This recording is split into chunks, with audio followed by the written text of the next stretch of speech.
কিন্তু কোরআন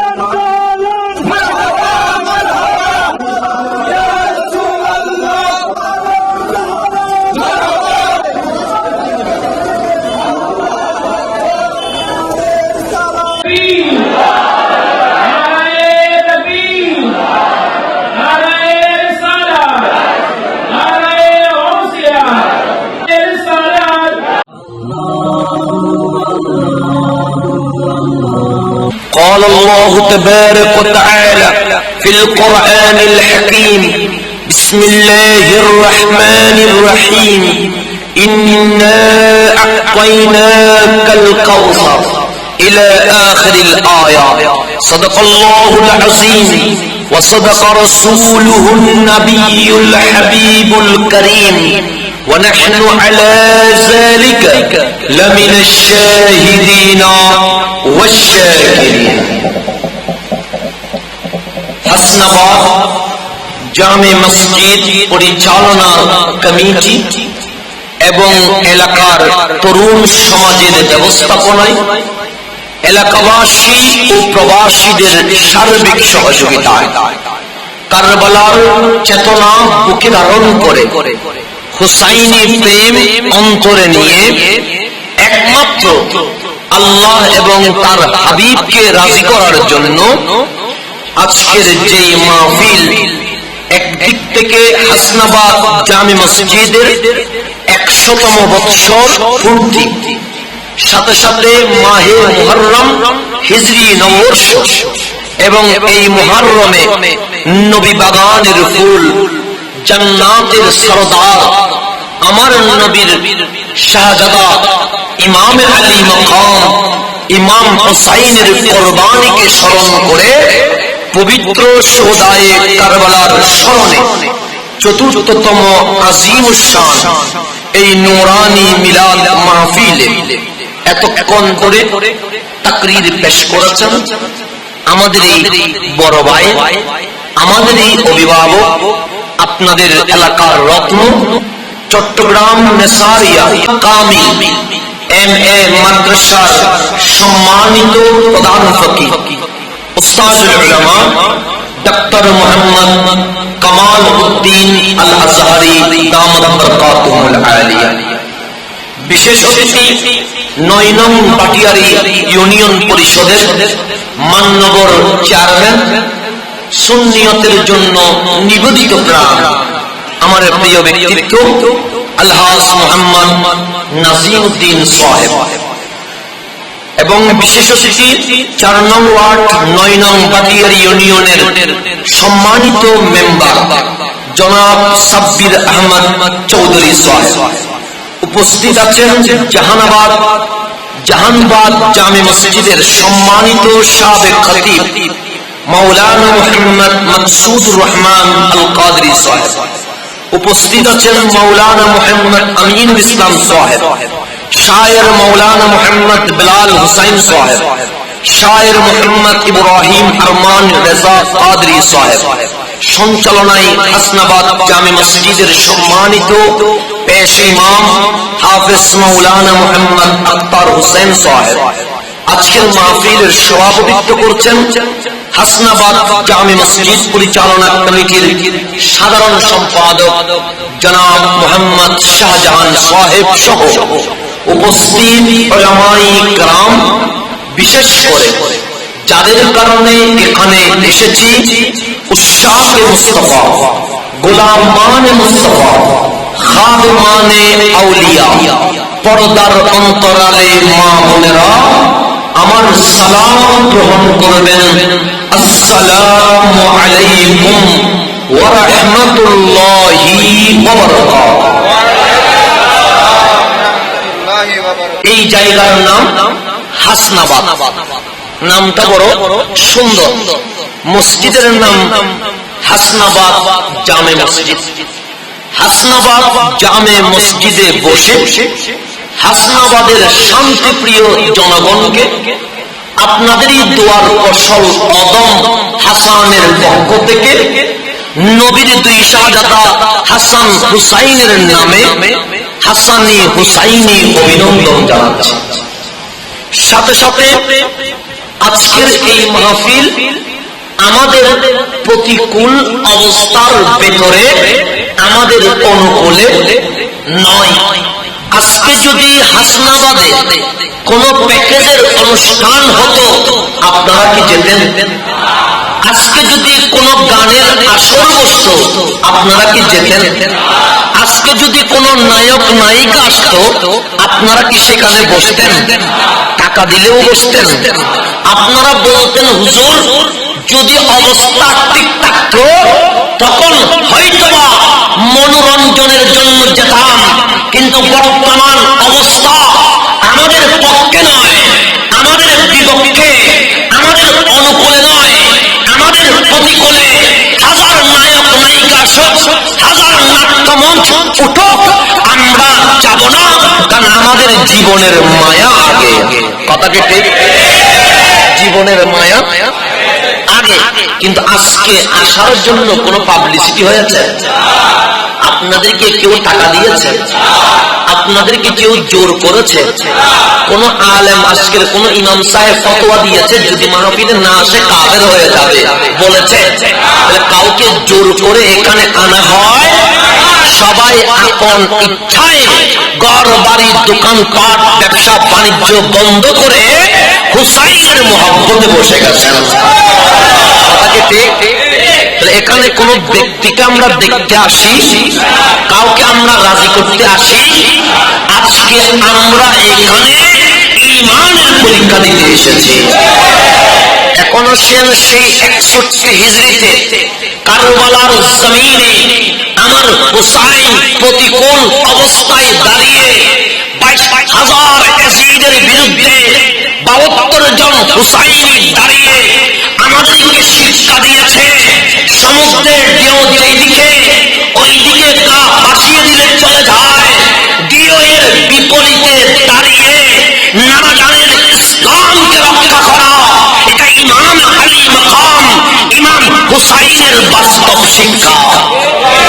61 হিজরিতে আমি থাকি নাই, আপনি থাকেন নাই, কিন্তু কাল হাসরের ময়দানে জান্নাতের বাদশার নাম ইমাম আলী মাকাম ইমাম হুসাইন।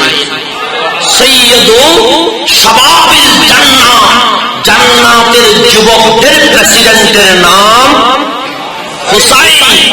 এখনো সেন বন্ধু আমার গভীর মনোযোগ, কোন দলের পক্ষে কথা বলবো না, কোন ব্যক্তির বিপক্ষে কথা বলবো। কারণ আমরা যে কথাটা বলতে চাচ্ছি, ইমাম আলী মাকাম ইমাম হুসাইন 61 হিজরিতে 22,000 ইয়াজিদের বিরুদ্ধে দাঁড়িয়ে আমাদেরকে শিক্ষা দিয়েছেন। অবস্থার অনুকূলে নয়, আমি হুসাইন অবস্থার প্রতিকূলে। কাল জান্নাতের ওই দরজা দিয়ে ঢোকার সময় ইমাম আলী মাকামের পারমিশন লাগবে, কারণ আমি জান্নাতের প্রেসিডেন্ট। আপনি আমি অন্তত হুসাইনের সামনে দাঁড়িয়ে বলবো, হুসাইন রে 2020 সালে অবস্থা আমাদের পক্ষে ছিল না, অবস্থা আমাদের অনুকূলে ছিল না, আমাদের প্রতিপক্ষ ছিল।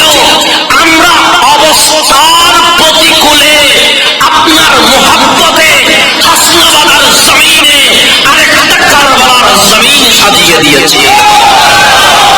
এটা আমাদের জন্য আমল নামা, যেটা আমরা হুসাইনকে কাল হাসরের ময়দানে দেখাতে হবে। কালকে হুসাইনকে। এখন আসেন সামনের দিকে চলি। আমি একটা আয়াতে কারিমা তেলাওয়াত করেছি, যেটা আপনিও জানেন আমিও জানি। সূরা কাউসার সবাই জানেন না? জানেন। আজকে এই মাহফিলের বিষয়বস্তু হিসেবে আমি সূরা কাউসারের তাফসীরকে নিজের জন্য নির্বাচিত করে নিয়েছি। আপনারা কি রাজি আছেন? অনেক মুফাসসিরের মাহফিল তো শুনেছেন, শুনছেন কি শুনেন না? আজকে অন্তত আমাদের তাফসীরগুলো শুনেন, দেখেন, এরপরে আপনাকে আল্লাহ বিবেক দিয়েছে, আপনি সেই বিবেক মোতাবেক আপনি বিচার করবেন। আমি বিচারের ফয়সালা আপনাদের হাতে তুলে দিয়েছি। তো এই কাউসারের তাফসীর করার আগে কোরআন যেদিকে চলবে আমরা সেই দিকে চলবো। কথা ঠিক আছে? কোন ব্যক্তি আমাদের দলিল নয়, আমাদের দলিল রহমতুল্লিল আলামিন। এই কথার উপর কোন দল নাই, কোন মত নাই। যদি বলেন হুজুর দলিল কেন রাসূল, কারণ কোরআন বলছে, কোরআনের দলিলের নাম মুহাম্মাদুর রাসূল সাল্লাল্লাহু। কারণ এই কোরআন, নামাজ কোরআন থেকে পায়, রোজা কোরআন থেকে পায়, হজ যাকাত কোরআন থেকে পায়, মা বাবার সেবা কোরআন থেকে পায়, বউয়ের ভালোবাসা কোরআন থেকে পায়, সন্তানকে মানুষ করা কোরআন থেকে পায়, ভাইয়ের হক কোরআন থেকে পায়, বোনের অধিকার কোরআন থেকে পায়, মাদকের বিরুদ্ধে, ইবতিলের বিরুদ্ধে দাঁড়ানো কোরআন থেকে পায়। এক কথায় আমার জন্মলগ্ন থেকে মৃত্যু পর্যন্ত হালাল ও হারাম সকল কিছুর সমাধান মানব জাতির সংবিধান আল কোরআন। কথা ঠিক? এক্ষেত্রে কোন সন্দেহ আছে? কোন দলাদলি আছে? কোন গ্রুপিং আছে? নাই। কথা তো ঠিক আছে না? এখন আসেন, ভুল হইলে আমাকে বলবেন। আমার বিপরীতে যদি কেউ থাকে, আপনি প্রশ্ন করার অধিকার আপনার আছে। আমরা আপনার প্রশ্নের উত্তর দিতে বাধ্য। ঠিক আছে? এছাড়া আর কোন মারামারি হবে? আমি কি এটাকে মারতে বললাম না সমাধান বললাম? তো সমাধানের জন্য যখন বলবো কোরআন সুন্নাহর আলোকে, তখন যদি আপনি বলেন হুজুর আমাকে বলেছেন, তো এটা নিজের গায়ে নিজে নেওয়া, এটা তো ঠিক না। আমি যদি বলি রাসূল পাক সর্বজ্ঞানের অধিকারী, আমার আল্লাহ জানিয়ে দিয়েছেন, আল্লাহ আল্লামাকা মা লাম তাকুন তাআলাম, নবী জীবনীতে দুনিয়ার জমিনে যত বিষয় ছিল, যত বিষয় আছে, যত বিষয় থাকবে, আপনি নবীর যত অজানা আছে আমি আল্লাহ নিজেই আপনাকে জানিয়ে দিয়েছি।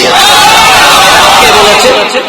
আল্লাহ বলছে। আমি আল্লামাকা, আল্লাহ বলছেন আল্লামাকা, আপনাকে শেখানো হয়েছে মা লাম তাকুন তাআলাম, যত অজানা বিষয় ছিল। আমি বলি আমার নবী বিজ্ঞান জানে, কারণ কোরআন বলছে অজানা বিষয় সব জানে। আমার নবী ইঞ্জিনিয়ারিং জানে, আমার নবী ডাক্তারি জানে, আমার নবী সায়েন্স জানে, আমার নবী আর্টস জানে, আমার নবী কমার্স জানে। যেই নবী সকল কিছু আল্লাহ রহমান আল্লামাল কোরআন, আমার নবী দুনিয়ার জমিনে কারো থেকে শিখায় নাই, কারো থেকে একটা শব্দও শিখে নাই। আমি রহমান আমার নবীকে কোরআন শিখিয়েছি। কে বলছে? যে আল্লাহ নবীকে কোরআন শিখিয়েছে, যে আল্লাহ নবীকে সকল অজানা বিষয় শিখিয়েছে, সেখানে কি আলিফ বা বাদ করতে পারে? আলিফ বা বাদ করতে পারে? তা আমি যখন বললাম আল্লাহ বলছে আমার নবীকে সকল বিষয় আল্লাহ নিজে শিক্ষক হয়ে আমার নবীকে ছাত্র বানিয়ে আল্লাহ নিজেই শিখিয়েছে, এই কথা বলার পর অনেকের সুলকানি শুরু হয়ে যায়। আমাকে গালি দিছে, আমাকে গালি দিছে, আমাকে বকা দিছে। হুজুর আপনি গীবত করেন কেন? তো গীবত আমি করেছি না আল্লাহ করেছে? আল্লাহ বলতেছে আমার নবীকে আমি শিখাই। ডাক্তার বেয়াদব উম্মত বলছে নবী নাকি আলিফ বা তা জানে না। এই বেয়াদবের বিরুদ্ধে বললে মানুষ নবীকে বাদ দিয়ে বেয়াদবের পক্ষে কথা বলে। আল্লাহ বলে আমি শিখিয়েছি, উম্মত বলে নবী জানে। এরকম উম্মত দরকার আছে? এরকম উম্মতের ঈমান আছে? সেই জন্য কোন ব্যক্তি আমার শত্রু নয়, কোন দল আমার শত্রু নয়। যে আমার নবীর বিরুদ্ধে আমিও তার বিরুদ্ধে, আমার নবীর সাহাবীর বিরুদ্ধে আমি তার বিরুদ্ধে, যে আমার নবীর হাসান হুসাইনের বিরুদ্ধে আমি তার বিরুদ্ধে, এজিদের বিরুদ্ধে জান যাওয়া পর্যন্ত সংগ্রাম চলবে, চলবে, চলবে।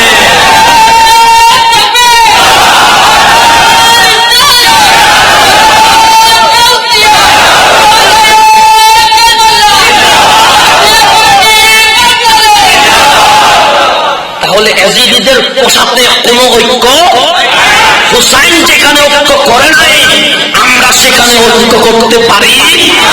এই বেঈমানগুলো মুসলমান হতে পারে?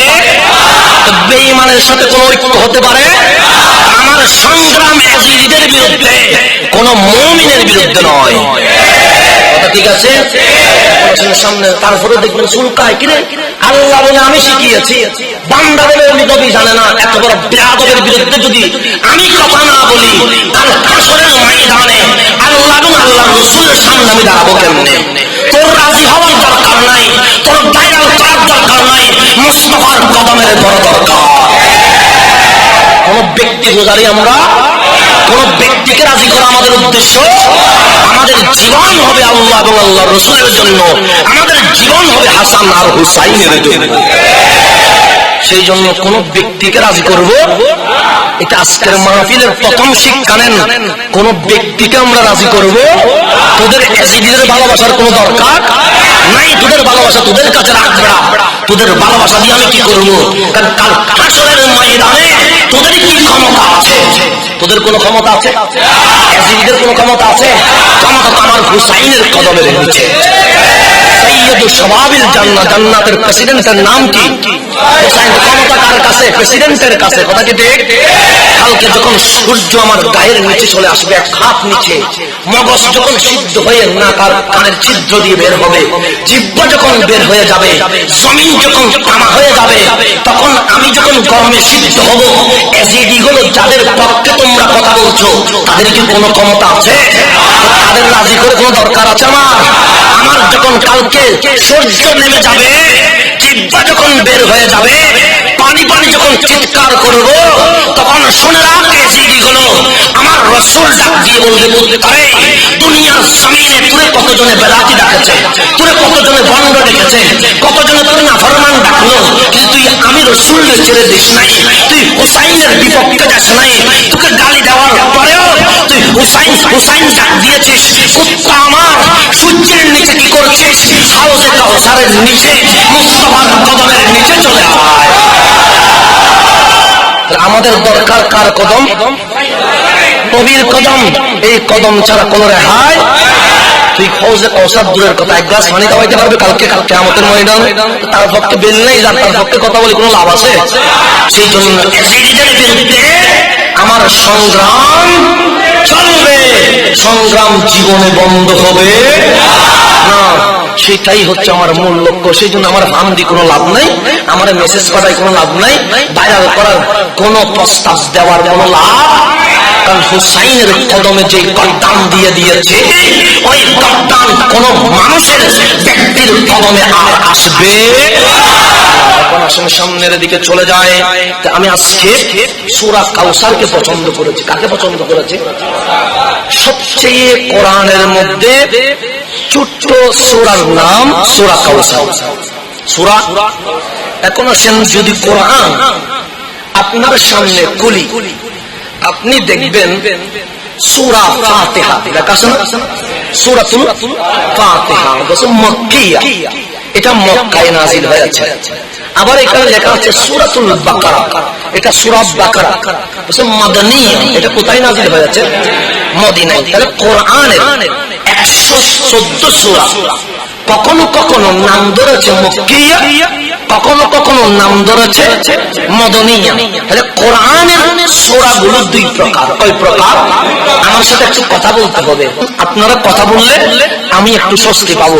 কারণ আমার কাজ হচ্ছে বেঈমানকে ঈমানদার বানানো, আমার কাজ হচ্ছে এজিদিকে হুসাইনি বানানো, আমার কাজ হচ্ছে বেনামাজিকে নামাজি বানানো, আমার কাজ হচ্ছে যারা ইয়াবার বিজনেস করে ওদেরকে মায়ের কদমের নিচে নিয়ে আসা। আমি সেই জন্য মাহফিল করি, আমি অন্য কোনো কারণে মাহফিল, সেই জন্য মাহফিল আমার পেশা নয়। কারণ আমি যদি এখানে এসেও চিন্তা করি আমি একটা লেভেল দিয়ে মাহফিল করবো, আরো 2টা মাহফিল আসবে এই সিনিদায়, আমি আমাকে যেখানে বলে হুজুর একটু লেভেল মেরে এইদিকেও বলিয়েন না ওইদিকেও বলিয়েন না, সেখানে আমি এজিদকে বেশি গালি দিই। যেখানে বলে আমাকে একটু কি করিয়েন, লেভেল দিয়ে হুজুর, এখানে তো সব গ্রুপের আছে তো একটু লেভেল দিয়ে চলতে হয়। আমি বলি আমি লেভেল দিয়ে চলি না, আমার ঈমান লেভেলের নয়, আমার ঈমান মুস্তাফার থেকে আসার নাম ঈমান। যেখানে লেভেল দিতে বলে আমি সেখানে আরো উল্লাকে দিই, বেশি দিই। আমি মাহফিল কমিটিকে বলে দিই, আগে থেকে মানুষকে বলে দিই, আজকের বক্তব্যের জন্য মাহফিল কমিটি দায়ী নয়, সমস্ত কথার জামানত আমি হাসান আজহারি নিয়ে নিয়েছি। আর কোন মাহফিল কমিটি আর কেউ ধরবে না। কেন? জামানত কে? আমি।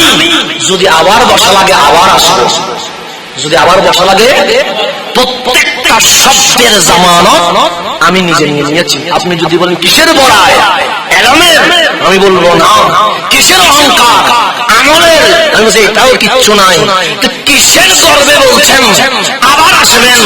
একটা সাহারা আছে, সেটি হচ্ছে মদিনাওয়ালা, কামলিওয়ালা, রাহাতুল আশিকিন মুস্তাফার গোলামিয়তে নাম লিখে দিয়েছে। কোটের কদমে এসে গেছে, এটার বড়াই বলছে আবার আসবো। এখন আসেন, আলহামদুলিল্লাহ আমাদের চেয়ারম্যান সাহেব চলে আসছেন।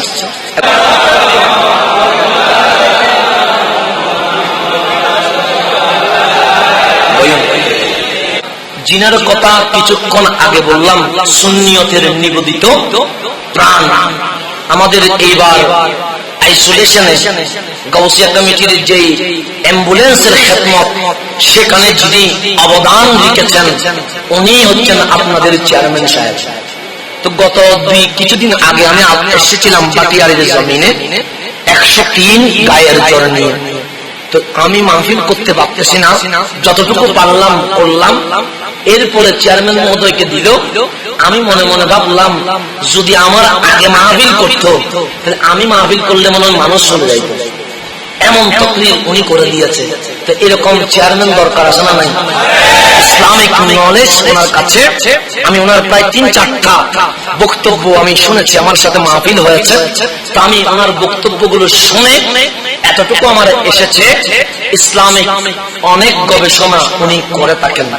আল্লাহ তাবারক ওয়া তাআলা আরো বেশি জানার তৌফিক দান করুন। আমি যে কথাটা বলতে চাচ্ছিলাম সামনের দিকে যায়, তাহলে কোরআনের মধ্যে আপনাকে আমি আপনার চোখের সামনে দেখালাম কিছু সূরার নাম মদনী, কিছু সূরার নাম মক্কি। এটা কোরআনের কথা বলছি। তাহলে 114 সূরা দুই ভাগে ভাগ। এক ভাগের নাম মক্কিয়া, আর এক ভাগের নাম মদনিয়া।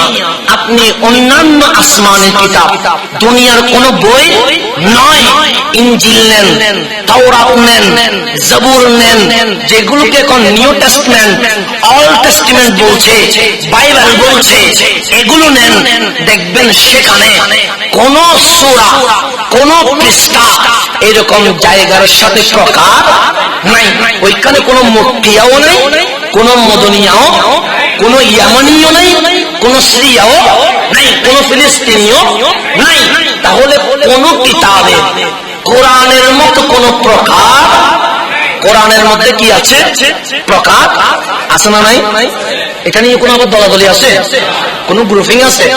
এখন আসলে সামনের দিকে চলে যায়। বন্ধু আমার, আপনি যদি তাওরাত উল্টান সেখানে কোনো প্রকার নাই, আপনি যদি জবুর উল্টান কোনো প্রকার নাই, আপনি যদি ইনজিল উল্টান এতেও কোনো প্রকার নাই। কিন্তু আপনি যখন কোরআন উল্টাইলেন দেখলেন কোরআনের প্রকার আছে। কোন কোন সূরা বলছে আমার নাম মক্কিয়া, কোন কোন সূরা বলছে আমার নাম মদনিয়া।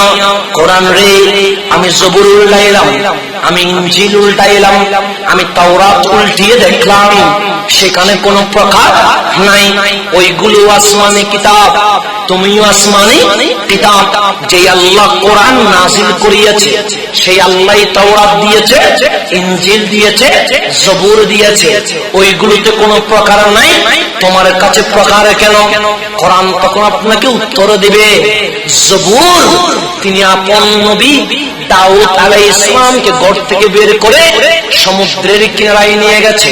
তাওরাত আপনাকে বলবে আমি মূসার কাছে আসি নাই, মূসাকে আমি তুরে সাইনার উপর নিয়ে গেছি। ইনজিল বলবে আমি ঈসার ঘরে আসি নাই, ঈসাকে আমি পাহাড়ের কাছে নিয়ে এসেছি। তাহলে প্রত্যেক কিতাব আপন আপন নবীকে ঘর থেকে বের করে কাউকে পাহাড়ের উপরে, কাউকে পাথরের উপরে, কাউকে গাছের নিচে, কাউরে সমুদ্রের কিনারায় নিয়ে গেছে। সেই জন্য কিতাবগুলো বলে আমাদের কোন প্রকার নাই। কোরআন রে তোমার কি অবস্থা? আমার প্রকার আছে। কিরকম? আমি কখনো মক্কি, কখনো মদনী। কোরআন তুমি এইরকম কেন? আমি এই কারণে, আমি নবীকে ঘর থেকে বের করি নাই। আমার নবী যখন মক্কায়, তখন আমার নবীর কদমে কদমে ঘুরে ঘুরে আমার নাম মক্কি। আমার নবী যখন মদিনায়, আমি কোরআন নবীকে বাহিরে নেই নাই, আমিও মদিনায় চলে গেছি। আমার নাম মদনী। কোরআন, আমি কোরআন, কোরআন হয়েছে মুস্তাফার কদমে কদমে ঘোরার কারণে। তাহলে কোরআন বলে আমার নবী যখন মক্কায়, আমার নাম মক্কি। আমার নবী যখন মদিনায়, আমার নাম মদনী। আমার নবী যখন গারে হেরায়, আমি ঢুকে গেলাম গারে হেরায়। আমার নবী যখন গারে সুরে, আমি ঢুকে গেলাম গারে সুরে। আমার নবী যখন ঘোড়ার উপরে, আমি উঠে গেলাম ঘোড়ার উপরে। আমার নবী যখন হুজরা মুবারকে, আমি চলে গেলাম হুজরা মুবারকে। আমার নবী যখন যুদ্ধে, আমি চলে গেলাম যুদ্ধে। আমার নবী যখন নামাজের ভেতরে, আমিও ঢুকে গেলাম নামাজের ভেতরে। তাহলে কোরআন বলছে, আজকের মুফাসসির বলে কোরআন তাফসীর করে নবীকে বাদ দিয়ে, কোরআন বলে আমি কোরআন, কোরআন হয়েছে নবীর কদমে ঘুরে ঘুরে। এই কথাকে কি কেউ খণ্ডন করাতে পারবে? আছে এরকম কেউ? কোন বাঘের বাচ্চা থাকলে তাই দেখি দাঁড়ায় থাকতো। একজন বাঘের বাচ্চা খুঁজতেছি যার সাথে আমি একটু বসতে পারবো। দাঁড়াতে পারবে? অস্বীকার করতে পারবে? তাহলে বাংলার জমিনে তাফসীরুল কোরআন হয় নবীকে বাদ দিয়ে। আর কোরআন বলে আমি নবীর কদমে কদমে ঘুরেছি। আমি নবীর কদমে কদমে, কেমন কদমে কদমে? বিদায় হজ্জের ভাষণে আমার নবী ঘোড়ার উপরে হজ্জতুল বিদা, বিদায়ী ভাষণ দিয়ে দিয়েছে। বিদায়ী ভাষণ দেওয়ার বাকি আমার মাওলা ডাক দিয়ে বলছে, জিবরিল আমার নবী তো আজকে ইসলামের দাওয়াত পরিপূর্ণ করে দিয়েছে, আজকে তো বিদায় নিয়ে নিচ্ছে, তাড়াতাড়ি বলো না। আল ইয়াউম আকমালতু লাকুম দীনাকুম। মুস্তাফা বাবা আদম থেকে ঈসা রূহুল্লাহ পর্যন্ত সবাই ইসলামের দাওয়াত দিয়েছে, ইসলাম পরিপূর্ণ করি নাই। আপনি যখন বললেন দাওয়াত সম্পূর্ণ করেছি, আমি হঠাৎ বলতে লাগলাম ইসলাম কমপ্লিট করে দিয়েছে। এই আয়াত যখন নাযিল হলো, জিবরিল আমিন নিচে, আমার নবী কোথায়? সওয়ারির উপরে জিবরিল দাঁড়িয়ে আছে। মাওলা ডাক দিচ্ছেন, জিবরিল দাঁড়িয়ে আছো কেন? যে তোমার নবী ঘোড়ার উপরে। আমি যদি এই আয়াত, বড় দামি আয়াত, এটা যেমন তেমন আয়াত নয়, যেখানে কমপ্লিট হচ্ছে। আল ইয়াউমা আকমালতু লাকুম দীনাকুম, ধর্ম যেখানে পরিপূর্ণ হচ্ছে, 100 হচ্ছে, এরকম আয়াত কোন নবীর উপর আসে? এই নবীর উপর আসতে শুরু করেছে। আল্লাহ এত দামি আয়াত আসছে, এটাকে আমি সহজেই বলে দিব যে কি করতে চাও? যে তোমার নবীকে ঘোড়া থেকে নামাইতে চায়। আল্লাহ ডাক দিয়ে বলেন, না, মুস্তাফা কখনো ঘোড়া থেকে নামবে না। তা আমি জিবরিল কি করব? যে ঘোড়ার উপরে কোরআন নাযিল করে দাও। ঘোড়ার উপরে কি করে দাও? কোরআন নাযিল করে দাও। মুস্তাফাকে ঘোড়া থেকে নামতে দেয় নাই, সেটার নাম কে? কোরআন। আমার নবীর 63 বছরের শেষ আয়াত। আমার নবী হুজরার মধ্যে বসে বসে দু চোখের পানি ছেড়ে দিলেন। মা আয়েশার কোল মুবারকে মাথা রেখে দিলেন। এমন ভাবে কাঁদছে, এরকম কান্না আর জীবনে করে নাই। তখন আল্লাহ সান্ত্বনা দেয়, নবীরেই কাঁদেন কেন? বলছে এই জন্য কাঁদছি, আমার গুনাহগার উম্মত গুলোকে রেখে দিয়ে যাচ্ছি। তারা পাপ করবে, অপরাধ করবে। অপরাধ যদি করে জাহান্নামে যাবে। আমি নবী আমার উম্মতকে এত ভালোবাসি, তাদেরকে জাহান্নামে রেখে মুস্তাফা জান্নাতে ঢুকতে পারবো না। যখন কাঁদতে লাগলেন, আল্লাহ বলেন জিবরিল, আমার নবী জীবনে কখনো এরকম কাঁদে নাই, আজকে বাচ্চা শিশুর মতো কাঁদছে, নবীর একটু সান্ত্বনা দিয়ে দেওয়া লাগবে।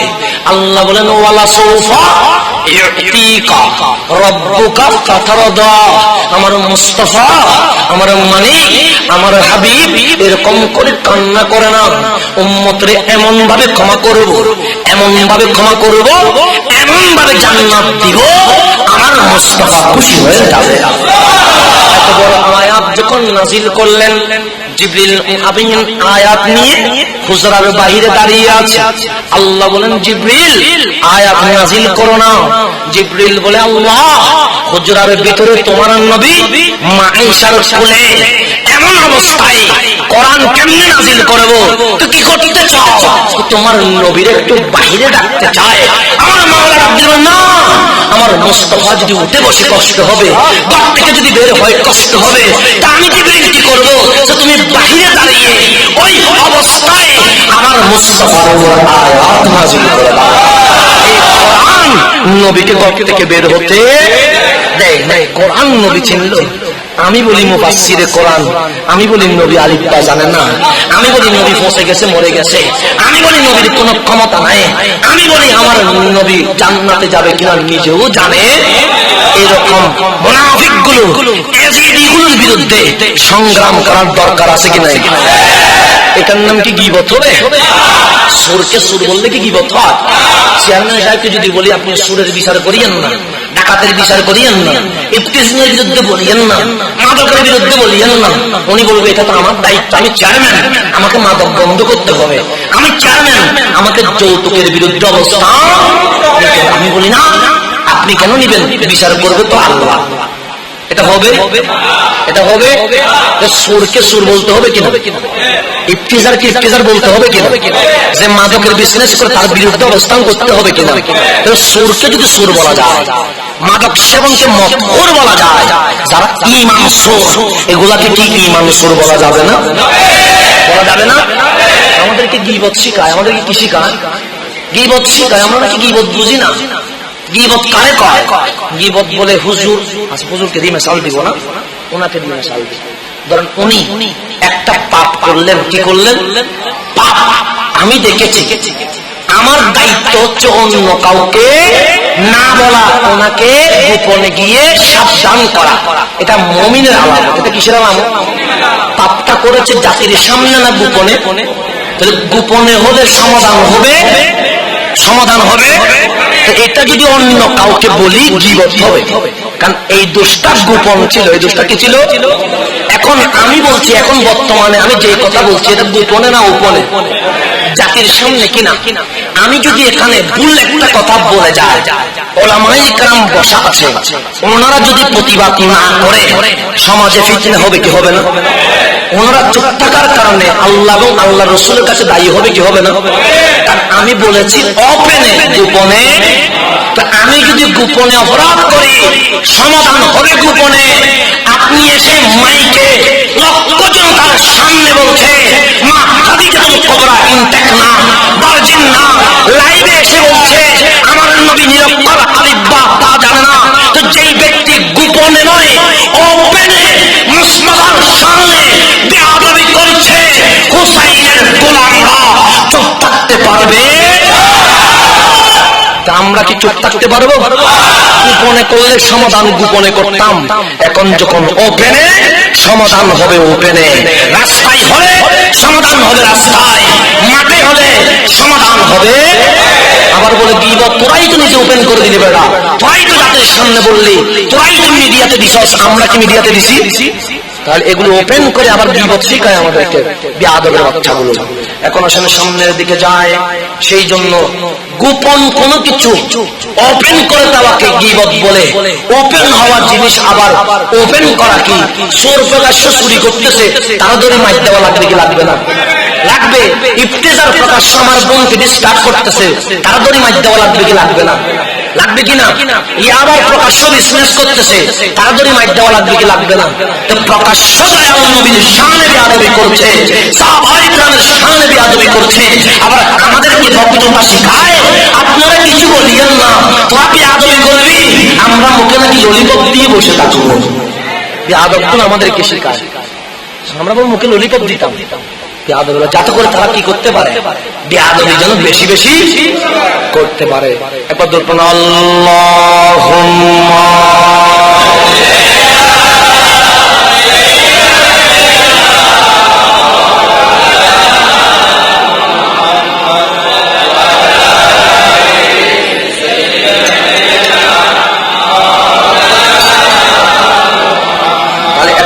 সামনের দিকে চলে যায়।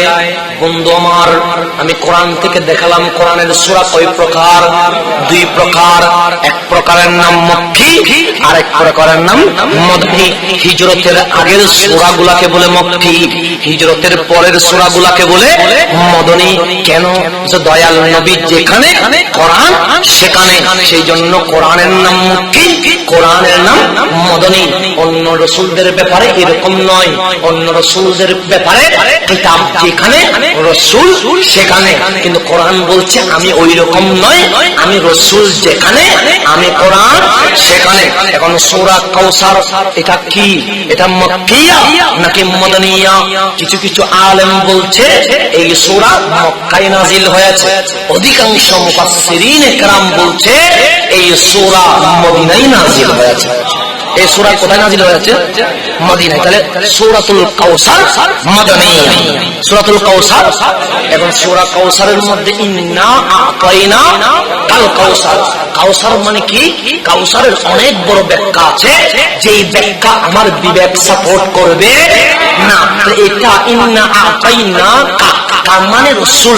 এই সূরাটা দয়াল নবীর শানে নাজিল হয়েছে। আর শান নাজিল হয়েছে। তাহলে এখান থেকে একটা বিষয় বোঝার আছে। বন্ধু আমার, আমি আপনাকে দেখিয়েছি সূরা ফাতিহা আলহামদুলিল্লাহি রাব্বিল আলামিন, এটা মক্কিয়া। ইকরা বিইসমি রাব্বিকাল্লাযী খালাক, এটা মক্কিয়া। কুল হুয়াল্লাহু আহাদ, এটা মক্কিয়া। আপনি যদি দেখেন মক্কি সূরায় তাওহীদের কথা আছে, আপনি যদি দেখেন জান্নাতের কথা মক্কি সূরায়, আপনি যদি বলেন জাহান্নামের কথা মক্কি সূরায়, আপনি যদি বলেন কিয়ামতের ভয়াবহতার কথা মক্কি সূরায়। এক কথায় লা ইলাহা ইল্লাল্লাহ, এক আল্লাহর তাওহীদের দাওয়াত পাওয়া যায় মক্কি সূরায়। কোন সূরায়? কিন্তু মদনী সূরাগুলো যদি দেখেন, দেখবেন সূরাতুল হুজুরাত মদনিয়া, সূরাতুল কাউসার মদনিয়া, সূরাতুল ইনশিরাহ মদনিয়া। এরকম করে যদি দেখেন দয়াল নবীর শানের সূরাগুলো মদিনায়ে মুনাওয়ারায় নাযিল হয়েছে।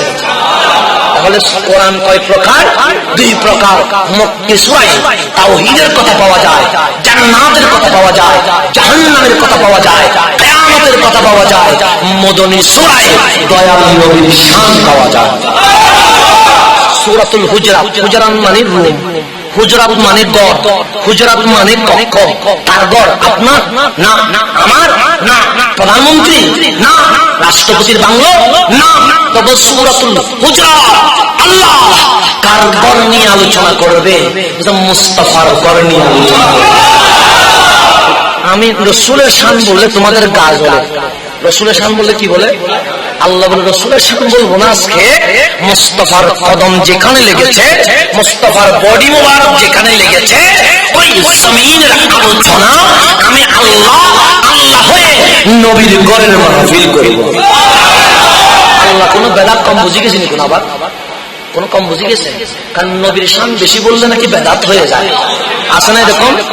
আছে না? আমাদের বন্ধু আছে না, টুপি আছে, নামাজের কথা দেখবেন এক নাম্বার, কিন্তু দয়াল নবীর শান মানতে পারে না। নবীর শান বললে মাজার পূজারি, নবীর শান বললে বলে বন্ড, নবীর শান বললে বলে বেদাতি। আল্লাহ বলেন নবীর শান নয়। সূরাতুল হুজুরাত আজকে নবীর গড়ের শান বলবো। আমার গড়ের পাশে রাস্তা আছে না নাই? ওই রাস্তায় যদি কেউ দাঁড়ায় কোনো অপরাধ হবে? চেয়ারম্যান সাহেবকে কেউ বিচার দিবে? আমার ঘরের রাস্তার সামনে যদি রাত 3টায় মানুষ চলাচল করে, কোনো কেউ কিছু বলবে? আমার রাস্তার সামনে যদি কেউ দাঁড়াইয়া মোবাইলে কথা বলে, কোনো অসুবিধা আছে? তাহলে রাস্তা সরকারি, কথা কি ঠিক? সরকারি রাস্তা সবার জন্য উন্মুক্ত, কথা ঠিক? এই ব্যাপারে কোনো দলাদলি আসেনি, কোনো আবার মারামারি গ্রুপিং নাই।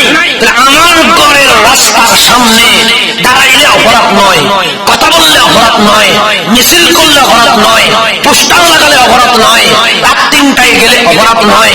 আমার আল্লাহ ডাক দিয়ে বলে সকলের ঘরের দরজায় সামনে রাস্তার সামনে চলাচল করতে পারবা, মুস্তাফার ঘরের সামনে দাঁড়ানো অপরাধ, কথা বলা অপরাধ, চিল্লানো অপরাধ।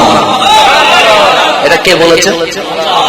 সূরাতুল হুজুরাত যায়া দেখেন, সূরাতুল, তাহলে সূরাতুল হুজুরাত মদনিয়া, তাহলে মক্কি সূরায় আমাদেরকে আমার আল্লাহ দাওয়াত দিচ্ছেন তাওহীদের। মদনী সূরায় আমার আল্লাহ দাওয়াত দিচ্ছেন নবীর শানে। তাহলে আমরা বুঝতে পারলাম মক্কায় মুসলমানের সংখ্যা বেশি ছিল না, সেখানে কাফের মুশরিকের সংখ্যা বেশি ছিল। আমি যদি আপনাদেরকে বলি কালিমা পড়েন লা ইলাহা ইল্লাল্লাহু মুহাম্মাদুর রাসূলুল্লাহ সাল্লাল্লাহু আলাইহি ওয়াসাল্লাম, আপনারা বলবেন হুজুর আমরা তো মুসলমান, আমরা কালিমা পড়ে কি করব? আমরা তো মায়ের গর্ভ থেকে মুসলমান হয়ে জন্ম নিয়েছি, কথাকে ঠিক? এখানে কালিমার দাওয়াত দেওয়ার কোনো দরকার আছে? এক আল্লাহ এটা বলার কোন দরকার আছে? আমরা কি আল্লাহর উপর ঈমান আনি নাই? এনেছি। কোরআনের দলিল দেওয়ার কোন দরকার আছে? কারণ কোরআন যে কোরআন এটার উপর আমরা ঈমান আনি নাই, আনছি। আমি এক আল্লাহর দলিল কোথায় দিব? আমি দিব মূর্তির কারখানায় গিয়ে, হিন্দুর বাড়িতে, পাদ্রীর সামনে, গির্জায়, কথা ঠিক কিনা? ঠিক কিনা? আল্লাহ বলছেন মক্কায় মুসলমানের সংখ্যা কম, সেখানে সবাই কাফের আর মুশরিক, সেখানে তাওহীদের দাওয়াত দাও। আর যখন মদিনায় আসলেন ১৬ লক্ষ সাহাবী হয়ে গেলেন, সেখানে আর তাওহীদের দাওয়াত দেওয়ার দরকার, কারণ সবাই অটোমেটিক তাওহীদের উপর ঈমান। সেখানে কি করব? সেখানে শানে মুস্তাফার দাওয়াত।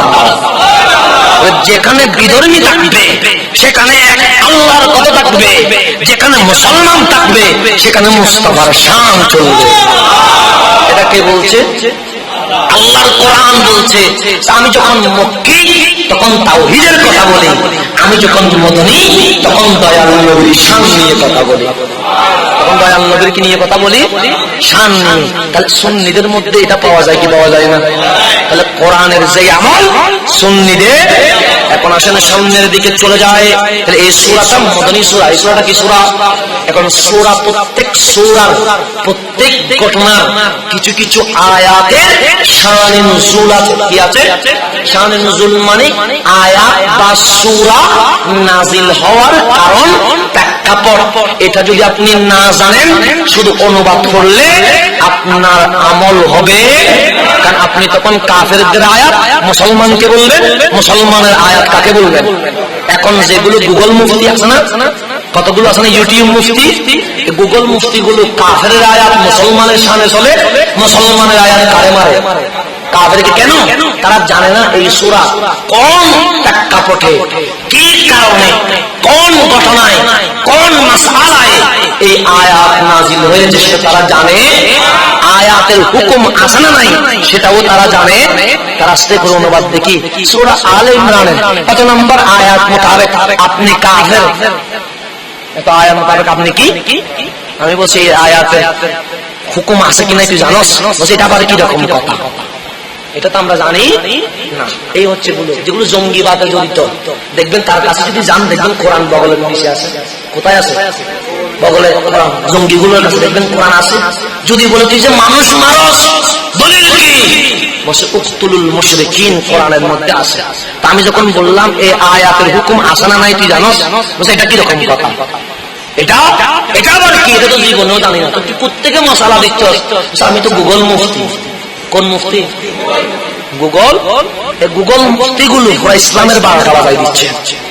সেই জন্য এগুলা থেকে সাবধান, এগুলা থেকে সাবধান। কারণ গুগলের মাধ্যমে ইসলাম আসে, অন্তরের মাধ্যমে ইসলাম এসেছে। নবীর মাধ্যমে সাহাবী, সাহাবীর মাধ্যমে তাবিঈন, তাবিঈনের মাধ্যমে তবে তাবিঈন, তবে তাবিঈনের মাধ্যমে সালফে সালেহিন, সালফে সালেহিনের মাধ্যমে মুতাকাদ্দিমিন, মুতাকাদ্দিমিনের মাধ্যমে মুতাআখিরিন। এইভাবে কলব টু কলব, সিনা টু সিনা ইসলাম জিন্দা হয়েছে। ইসলাম কি হয়েছে? সেই জন্য বুখারী শরীফ যদি খুলেন, ডাইরেক্ট কোন হাদিস নাই। আপনি বলছেন ইন্নামাল আমালু বিন্নিয়াত, এর আগে দেখবেন 7-8 জনের নাম আছে। কয়জনের নাম? আছে না নাই? মিথ্যা কথা বলেছি? বই নিয়ে আসেন, গুগল না, আমি গুগলের বুখারি পড়ি না, মূল বুখারি নিয়ে আসেন।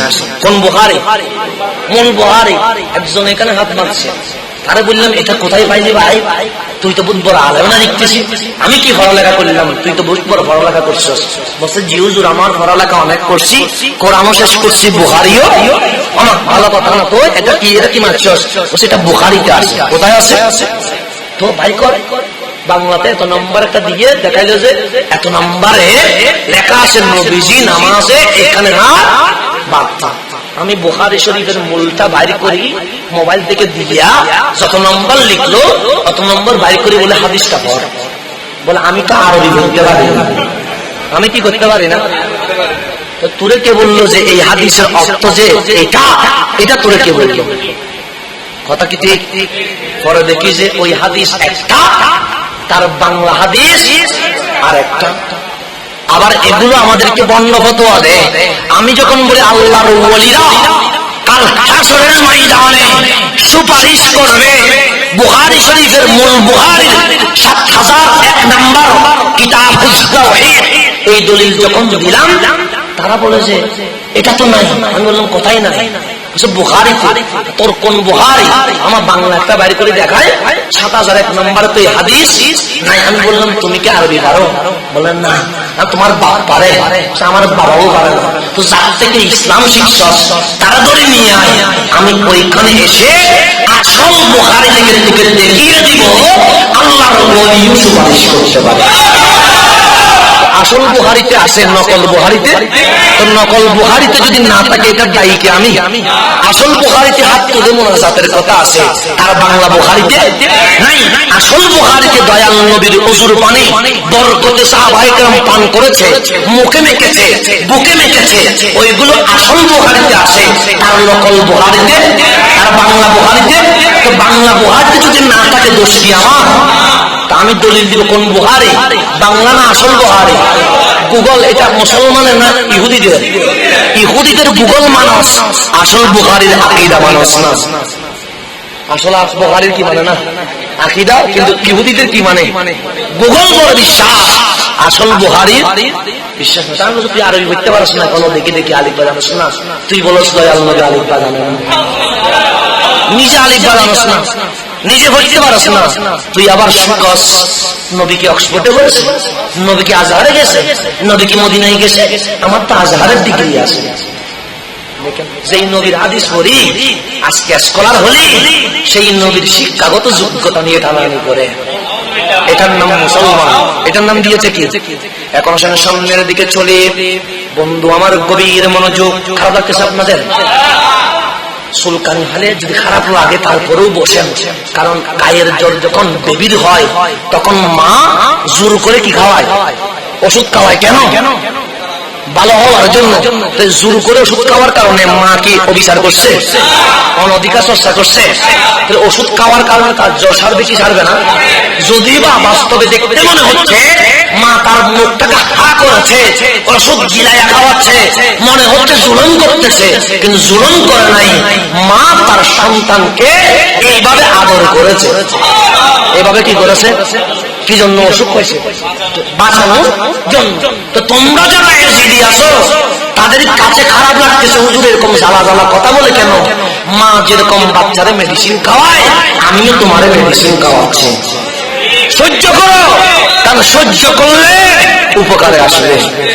উপকারে এখনো হোমিও দিয়েছি, এখনো কেমোথেরাপি দিয়ে, হোমিওতে যদি গায়ে এরকম অবস্থা করে, কেমোথেরাপি দিলে কি অবস্থা হবে? এখন হোমিও ডোজ দিচ্ছি মাত্র 1 ফোঁটা 2 ফোঁটা।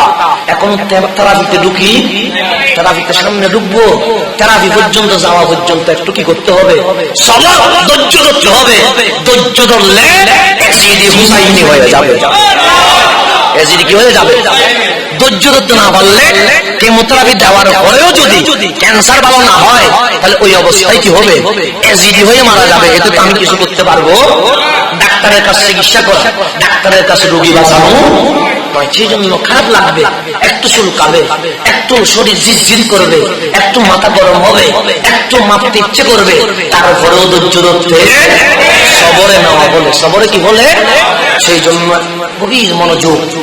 যাদের খারাপ লাগতেছে করজোর অনুরূপ একটু সহ্য করে, একটু কি করেন, আবার ভালো লাগবে, ভালো লাগবে, ভালো লাগবে, মেডিসিন কাজ করবে, ওভার গ্যারান্টি, 100% গ্যারান্টি মেডিসিন কি করবে, কাজ করবে। আমার মেডিসিন কাজ করে না এরকম নয়, এটা মদিনা ওয়ালার মেডিসিন, এটা ইমাম আলী মাকাম ইমাম হুসাইনের মেডিসিন, এটা ইমাম হাসানের মেডিসিন, এটা সাইয়্যিদুল আবেদিনের মেডিসিন, এটা সিদ্দিক আকবরের মেডিসিন, এটা ফারুক আজমের মেডিসিন, এটা উসমান বিন নুরাইনের মেডিসিন, এটা মাওলা আলীর মেডিসিন। এটাতে অবশ্যই ভালো হবে, অবশ্যই কি হবে, ভালো। যদি না হয় বদনসিব, এর সেই বদনসিব আর থাকবে। এখন আসলে সামনের দিকে চলি বন্ধু আমার। এই সূরাটা মদনী, এই সূরাটা কি মদনী, শানে নজুলের দিকে তাকাইতে লাগলাম। আমার নবীর একজন আওলাদ হলো মক্কার জমিনে, ওনার নাম হযরতে কাসেম। মক্কার জমিনে হওয়া মাত্র আল্লাহ তাবারক ওয়া তাআলা ওনাকে নিয়ে গেলেন। রাসূল পাকের আর কোন আওলাদ নাই, সন্তান নাই, মহিলা আছে কিন্তু ছেলে কোন আওলাদ। মদিনায় আসলেন, রব্বে করিম আরেকটা আওলাদ দিলেন, ওনার নাম ইব্রাহিম। ওনার নাম কি ইব্রাহিম। ইব্রাহিম যখন জন্ম নিলেন, সাথে সাথে ইমামে আলী মাকাম ইমাম হুসাইনও জন্ম নিলেন। দুইজনকে আমার দয়াল নবী ডানে আর বাম কাঁধে করে আদর করে করে বড় করতে লাগলেন। কিছুদিন যাওয়ার বাকি দয়াল নবী একবার ইব্রাহিমকে চুমু দেয়, আরেকবার ইমাম হুসাইনকে চুমু দেয়। এরকম যখন চুমু দিতে লাগলেন, দয়াল নবী একবার ইমাম হুসাইন তাকিয়ে হাসে, আরেকবার ইব্রাহিমের দিকে তাকিয়ে হাসে। আমার আল্লাহ ডাক দিলেন, জিবরিল দেখো তো আমার নবী কি করেছে। নবী দুই শাহজাদাকে নিয়ে আদর করেছে।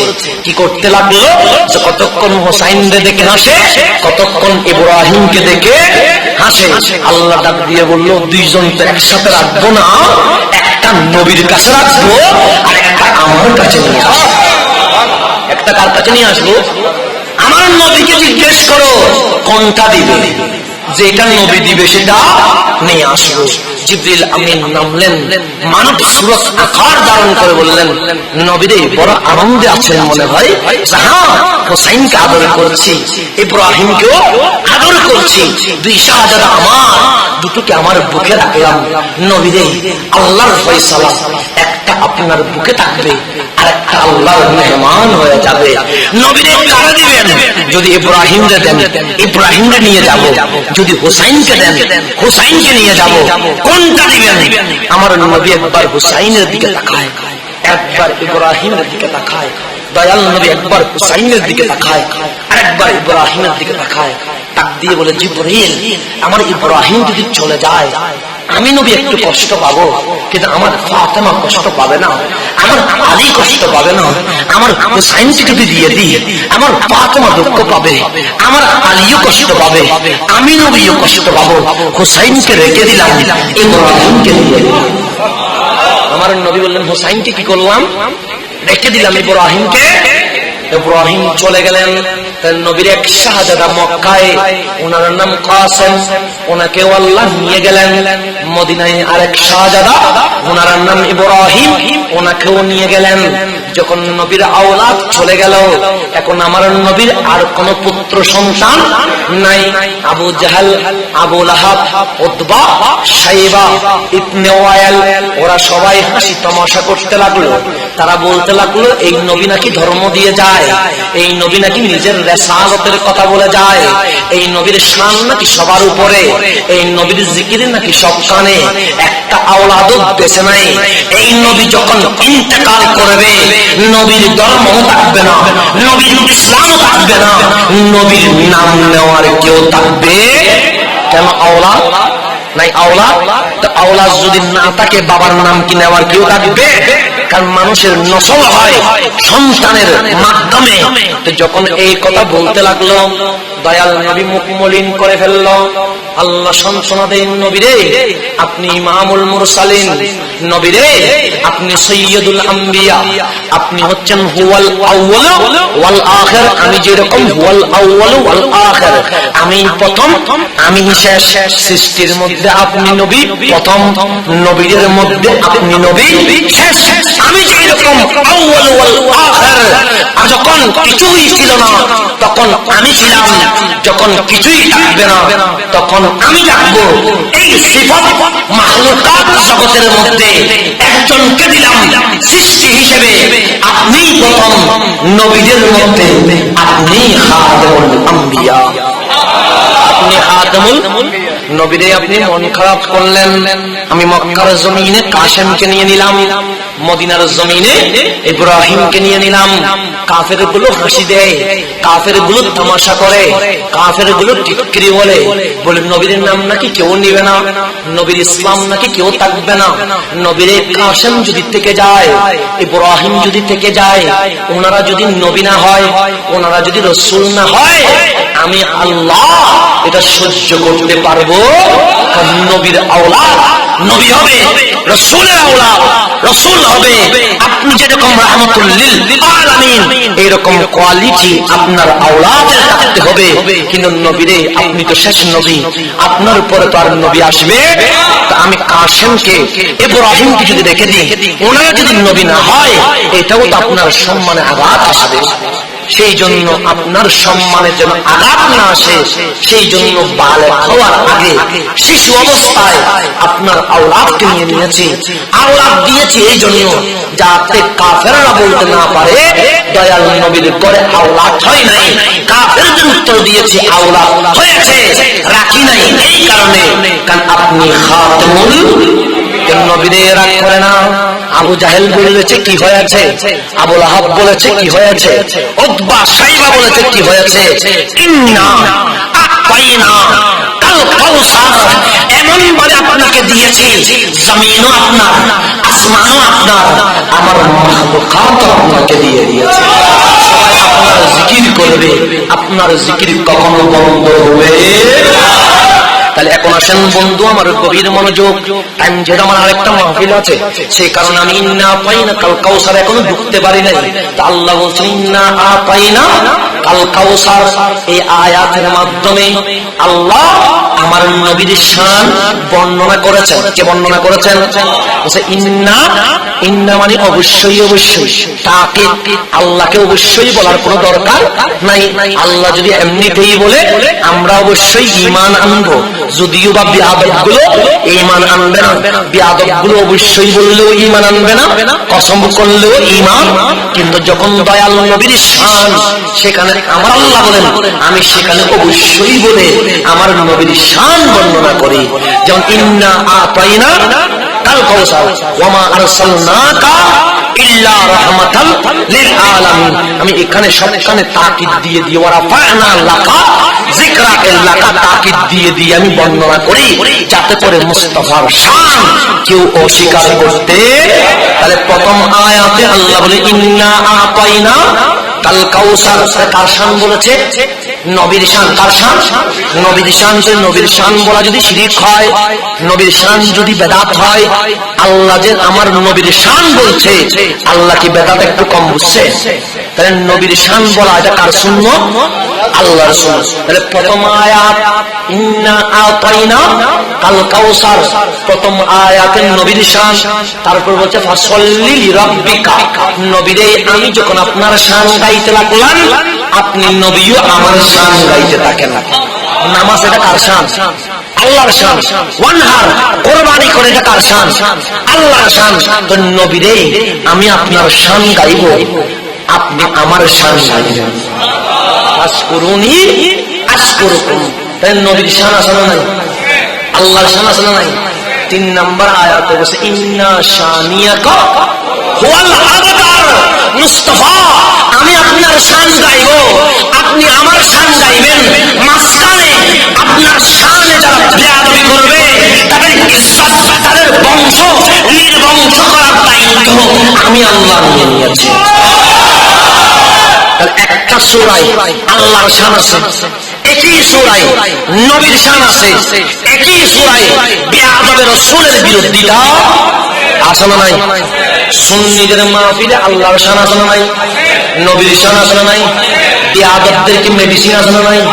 তো মেডিসিন যখন দে তখন বলে টুপি আছে, দাঁড়িয়ে আছে, এরপর এরকম করেন কেন? তা আমি কই করছি, তুই ইন্না শানিয়াকা হুয়াল আবতার বলে যে আল্লাহর আলী দিয়েছে, এটা আগে বন্ধ কর। এটা কি করতে হবে? আর আমি বন্ধ করে দিব। আগে আল্লাহর কালাম বন্ধ কর, আমার বন্ধ করে লাভ কি? উপরওয়ালা রব্বুল কারীমের কথা বন্ধ করতে তো আল্লাহ কোন আবার গীবত কম বুঝে গেছে নাকি? আবার আল্লাহ বলছে ইন্না শানিয়াকা, আমি বলছি আল্লাহ বলতেছে আবতার মানে কি? আবতার মানে নির্বংশ, আবতার মানে যার দুনিয়ায় কোনো ইজ্জত সম্মান নাই, কাল আখিরাতে যার জন্য লাঞ্ছনা। তাদের শানিয়াকা মুস্তাফা, যারা আপনার শানে বেয়াদবি করে। এটা কে বলেছে? তাহলে আল্লাহর শান গাইতে হবে কি হবে না? সূরা কাউসার বলছে ফাসাল্লি লিরাব্বিকা, কার শান গাইতে হবে? তার বলছে ইন্না আতাইনা কাল কাউসার, নবীর শান গাইতে হবে। তারপর বলছে ইন্না শানিয়াকা হুয়াল আবতার, বিয়াদব রাসূলদেরকে গালিও দিতে হবে। বিয়াদব রাসূলকে কি দিতে হবে?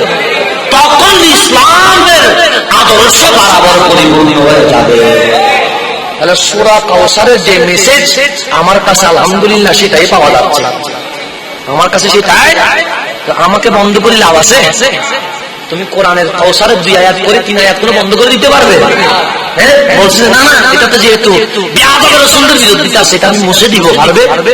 তো আমাকে ঠেকাঠেলি করে লাভ কি? কোরআন ধরে ঠেকাঠেলি কর। কোরআন ছাড়া কিছু মানি না, কোরআন ছাড়া মানি না। পুরা কোরআন বিয়াদব রাসূলদেরকে গালি দিয়েছে। পুরা কোরআন কি দিয়েছে? আমি প্রমাণ একদম আলহামদুলিল্লাহ থেকে দিব। যদি বলেন আমাকে দিতে হবে আমি তাও দিব, কারণ আমরা কোরআন শিখেছি ইমাম আলী মাকাম ইমাম হুসাইনের শের মুবারকের মাজার থেকে। কোরআন সেখান থেকে শিখেছি। আমার নবী সাল্লাল্লাহু ফিকুম আমরাইন, দুটা জিনিস রেখে গেলাম, একটা কোরআন আর একটা আহলে বাইত। কোরআন শিখার জন্য হুসাইনকে লাগবে।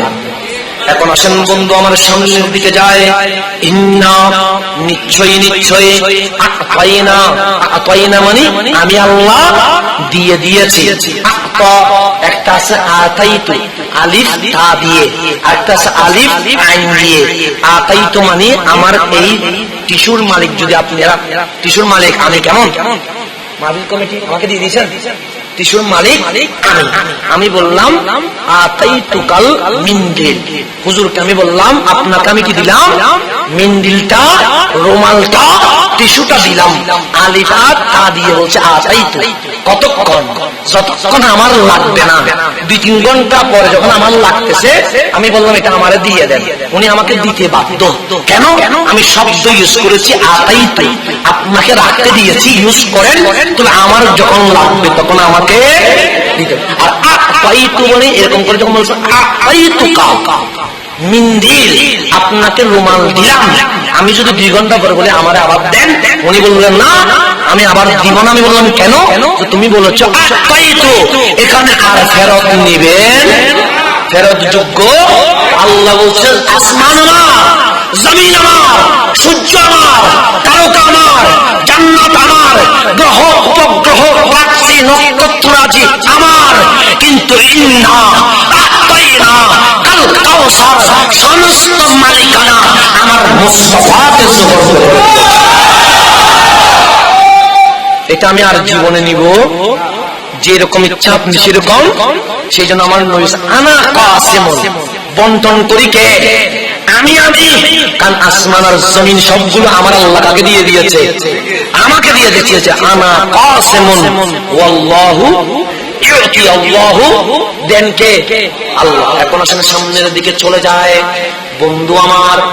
আমি যদি বলি চিশতির ভিডিও গুলো ভালো, আমি যদি কি বলি চিশতির ভিডিও ভালো, দেখবেন উনি হাসতেছে, হাসতেছে না? আমি বললাম আপনি হাসেন না, লতিফ ভাই আপনি হাসতেছেন কেন? আমি বললাম চিশতির ভিডিও ভালো, আপনি খুশি কেন? উনি বলবে কারণ এই ভিডিও গুলো এডিট করি আমি। কথা কি ঠিক? চিশতির ভিডিওর প্রশংসা করলে খুশি হয় কে? লতিফ সাহেব। কথা কি ঠিক? আমি যদি বলি মসজিদের লাইটিং সুন্দর, তখন খুশি হবে কে? Electric man. কারণ সে বলবে তুমি কেন খুশি হলা? সে বলবে আমি সাজিয়েছি। আমি যখন বিল্ডিং দেখে বললাম বড় সুন্দর, খুশি হবে কে? ইঞ্জিনিয়ার। কারণ তাকে সে বলবে আমি ড্রয়িং করেছি। আমার মুস্তাফার যত শান বলবো, খুশি হবে কে? কেন? মুস্তাফার সকল শান কে দিয়েছে? তারা বলে শিরিক। আল্লাহ বলে আমি রব্বুল আলামিন, মুস্তাফা রাহমাতুল লিল আলামিন। সামনের দিকে যাবো, আবার বিরক্ত হচ্ছেন? যাবো আমি, আরো যাবো। এখন আসেন সামনের দিকে যাই। কেমন কাউসার দিয়েছেন ব্যাখ্যায় তো আর দেখতে পারবো না, আমি এমনিতেই আপনাদেরকে ছোট্ট করে বলে দিই, যাতে করে আপনারা ইন্না আতাইনা কাল কাউসারটা ধরতে পারেন। আল্লাহ বলছেন ওয়ারাফা'না লাকা যিকরাক, ওয়ারাফা'না লাকা যিকরাক। ওয়ারাফা'না মানে আমি বাড়িয়েছি। আমি কি করেছি? বাড়িয়েছি। লাকা, লাকা মানে আপনার জন্য, লিদাইক আপনাকে খুশি করার জন্য। যিকরাক মানে আপনার জিকির। কতটুকু বাড়িয়েছি? মা যুকিরতু ইল্লা যুকিরতা মাই, যেখানে যেখানে আমি আল্লাহর নাম, সেখানে সেখানে আমার মাহবুবের নাম। আমি বলছি না, আল্লাহ বলছে। আল্লাহ ওয়ারাফা'না লাকা যিকরাকের ব্যাখ্যা আমি করতেছি না, কে করতেছে?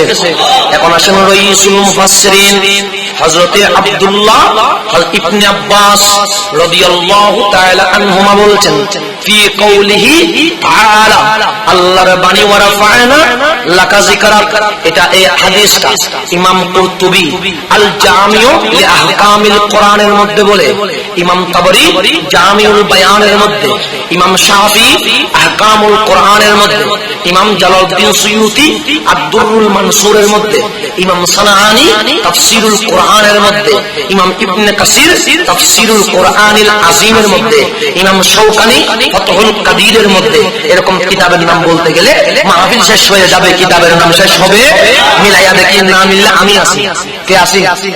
আমি আছি। মাহফিল কমিটি আজকের মাহফিলের জন্য দায়ী। বিশেষ দ্রষ্টব্য, কি দ্রষ্টব্য? সকল প্রকারের জন্য জামানত আমি হাসান আজাহারি। ঠিক আছে? ঠিক আছে। আচ্ছা, এইখানে একটা কথা বলি, বিশেষ দ্রষ্টব্যের কথা যখন আসছে বলতে হয়। লামাজাবি গুলো আছে না? নাই? আছে না? আছে। ডাক্তার, ডাক্তার তার কাজ ডাক্তারি করা। কথা কি ঠিক? ডাক্তারের মধ্যে দুইটা ডাক্তার আছে। একটা ডাক্তারের নাম এমবিবিএস, আর একটা ডাক্তারের নাম হারিকেন। আছে না? ল্যাম্পো ডাক্তার আছে না আমাদের? তো ল্যাম্পো ডাক্তারের চিকিৎসা একরকম, এমবিবিএস এর চিকিৎসা একরকম। তো গ্রামের মধ্যে এমবিবিএস ডাক্তারের অভাব, চিকিৎসা করে হারিকেন ডাক্তার, ল্যাম্প ডাক্তার। স্বামীর হয়েছে চুলকানি। স্বামীর কি হয়েছে? চুলকানি। চুলকানি মানে বুঝেন তো, অ্যালার্জি, গায়ে চুলকায় আর কি। তো রাত্রে এমন চুলকানি শুরু হয়েছে, বউ আর ঘুমাইতে পারে। এটার নাম ভালোবাসা। এটার নাম কি? স্বামীর ব্যথা লাগলে বউয়েরও কি লাগে? এটার নাম কি? আর যদি ব্যথা না লাগে, এটার মধ্যে ওই সংসারে কোনো শান্তি নাই। স্বামী আফসোস করতেছে, হা আমারও চুলকায়, আমার বউ ঘুমাইতে, বউ আফসোস করে, আহা আমার স্বামীর সারা শরীর চুলকায়, এমন কোন অঙ্গ নাই যেখানে চুলকাচ্ছে না। আজকে তো রাতভর ঘুমাইতে। স্বামীরে ধৈর্য দিচ্ছে, বর্ষা দিচ্ছে, স্বামী গো সকালটা হোক, সকাল হলেই ডাক্তারের কাছে নিয়ে যাব। রাত 3টায় কার দুয়ারে যাব? সকাল হতে বাকি, স্বামীকে নিয়ে তাড়াতাড়ি ল্যাম্পো ডাক্তার বাড়ির পাশে হারিকেন ডাক্তারের কাছে গিয়ে দরজায় ঠাক ঠাক করে আওয়াজ দিল। হারিকেন ডাক্তার দরজা খুললো, বলে কি হয়েছে সকাল সকাল? বলছে ডাক্তার, আমার স্বামী রাতভর ঘুমাইতে। যে কি হয়েছে? যে চুলকানি। কিরকম চুলকানি? পুরা বডি, মাথা থেকে শুরু করে পা পর্যন্ত চুলকায়। সেইদিকে আসো, ঘরের মধ্যে স্যাম্পারে বসাইছে, ডাক্তারের বই পাওয়া যায় না লাইব্রেরিতে, এরকম বই খুলে খুলতেছে অ্যালার্জি চিকিৎসা। খুলতে খুলতে খুলতে খুলতে 330 পৃষ্ঠায় এসে দেখতেছে অ্যালার্জির চিকিৎসা, চুলকানির চিকিৎসা। মাঝখানে লেখা আছে, রোগীর যদি চুলকায়, রোগীর যদি কি হয়, যেখানে যেখানে চুলকায় সেখানে সেখানে লোহা গরম করে সেঁক দিতে হবে। কি গরম করে সেক দিতে হবে? ফিসটা শেষ, ফিসটা কি শেষ। বলছে চিকিৎসা তো ভাই গেছে, কিতাব বন্ধ করে তাড়াতাড়ি একটা লোহানি গরম করতে শুরু করছে। বউ বলে কি করে? তুমি সব, আমি সহি চিকিৎসা করতেছি। কি চিকিৎসা করতেছি? কেন? কিতাবে আছে। কোথায় আছে? কিতাবে আছে। বলছে কি চিকিৎসা? দেখি থাকো, কারণ আমি দলিল ছাড়া কোনো কথা বলি। লোহা গরম করবে, চুলকাই কোথায় কোথায়? পুরা বডিতে, পা থেকে গর্দান পর্যন্ত লোহার গিরিয়ে দিয়েছে সেক। এখন সেক দেওয়ার কারণে সমস্যা বাড়ছে না কমছে? রাত্রে তো চুলকাইছে, এখন মারেও ডাকে বাবারও, বউরেও ডাকে সন্তানরেও। বউ বলে কি রে, রাত্রে তো ঘুমো চুলকাইছে, মুখের সাউন্ড তো বন্ধ ছিল, এখন তো লোহার সেক দেওয়ার পরে চুলকানির সাথে সাথে চিল্লানিও। তাড়াতাড়ি অ্যাম্বুলেন্স ডাকি শহরে নিয়ে গেছে এমবিবিএস ডাক্তারের কাছে। রোগীরে যখন তুলছে, রোগীর অবস্থা দেখে পোড়া গায়ে কি আগুনের ছাপ। ডাক্তার জিজ্ঞেস করছে আগুন ধরছে কখন? আগুন তো ধরে নাই। কি হয়েছে? চিকিৎসা হয়েছে। কি চিকিৎসা হয়েছে? কিছুই চিকিৎসা। আমাদের পাশে একটা হারিকেল ডাক্তার আছে, উনি বই ছাড়া কোন চিকিৎসা করে না। উনি বইয়ে পাইছে যে অ্যালার্জি হইলে নাকি লোহা গরম করে কি করতে হয়। এমবিবিএস ডাক্তারে বলে আল্লাহু আকবার, অনার্স করলাম, মাস্টার্স করলাম, এমফিল করলাম, পিএইচডি করলাম, আবার মেডিকেলের মধ্যে প্র্যাকটিস করলাম। 15 বছরের অভিজ্ঞতা আমার জীবনে যে অ্যালার্জির চিকিৎসা লোহা গরম করে দিতে হয় এটা তো আমার জানা। এত বড় ডাক্তার এই বাংলাদেশে আছে, ওনার একটু দর্শন লাগবে আমার। বলছে তোমার চিকিৎসা আমি পরে করবো, অ্যাম্বুলেন্সে উঠো। উনি অ্যাম্বুলেন্সে উঠলেন, ডাক্তারের কাছে আসলেন। ডাক্তারের কাছে এসে যখন ডাক দিলেন, ডাক্তার বের হন। হাত খালি কলসি বাজে, কালি কলসি বাজে, যে জানে সে একটু বেশি সুখ থাকে। কথা কি ঠিক? এখন ডাক্তারে যখন ডাকতেছে, ডাক্তার বের হল, কি হয়েছে? বলছে অ্যাম্বুলেন্সে যে রোগী আছে এটার চিকিৎসা কি আপনি দিচ্ছেন? হ্যাঁ আমি দিছি। একটা প্রশ্ন, এই লোহা গরম করে অ্যালার্জি চিকিৎসা দিতে হয় এটা তো আমি জীবনে পাই নাই, আপনি কোথায় পাইলেন? কি পড়ালেখা করছেন মিয়া? আমি তো বই থেকে কি করি, মেডিসিন দিয়ে চিকিৎসা দিই। ওই কিতাবটা একটু আমি যদি দেখতে পারতাম বেশি ভালো হতো। আমি শহরের একজন ছোটখাটো এমবিবিএস ডাক্তার, আপনার মনে একটা পড়ালেখা আমার নাই, জানার জন্য জিজ্ঞেস করলাম। ডাক্তার তাড়াতাড়ি বই বের করে 330 পৃষ্ঠা উল্টায়া দেখাচ্ছে, যদি রোগীর চুলকানি হয়, যেখানে যেখানে চুলকায় সেখানে সেখানে লোহা গরম করে সেক দিতে হবে। গরমই আমি কি বাসা চিকিৎসা করি? সহি চিকিৎসা কিতাব মধ্যে করছি। ডাক্তার বুঝে গেছে, কিন্তু পরের পৃষ্ঠা উল্টাও। পরের পৃষ্ঠা উল্টাইছে, লেখা আছে বিশেষ দ্রষ্টব্য। কি লেখা আছে? বিশেষ দ্রষ্টব্য। এই চিকিৎসা ওই রোগীর উপর প্রযোজ্য হবে যদি রোগী গরু হয়। যদি রোগী কি হয়? যদি রোগী কি হয়? গরু হয়। যদি রোগী কি হয়? বিশেষ দ্রষ্টব্য। বিশেষ দ্রষ্টব্য না বলি চিকিৎসা দিচ্ছে কারে? গরু চিকিৎসা কারে? মানুষরে। বুখারী পড়ে বিশেষ দ্রষ্টব্য না পড়ে গরু চিকিৎসা মানুষরে দিয়ে দেয়। মানুষদের দেওয়ার কারণে মাঝখানে মাঝখানে চিল্লাই উঠে, মাঝখানে মাঝখানে হাত এরকম করে উঠে, কিরে তুই এরকম করিস কেন? আমি বিশেষ দ্রষ্টব্য করি নাই, গরু চিকিৎসা মানুষদের দিয়ে দিয়েছে। এটাই হচ্ছে মূল কথা। এটাই হচ্ছে কি কথা? মূল কথা বিশেষ দ্রষ্টব্য জানার জন্য আলেমের কাছে যেতে হবে। কিসের কাছে যেতে হবে? বুখারীতে একাধিকবার হাদিস বর্ণনা হয়েছে, আমার নবী কিছু মদিনার ইহুদিকে ওটের দুধ খাওয়াই দিছে, ওটের মুত খাওয়াই দিছে। মুত মানে কি? পেশরাব। আর কি বল? পেশরাব কি করছে? এটা কোথায় আছে? বুখারীতে। এটা কোথায় আছে? একবার নয়, একাধিকবার।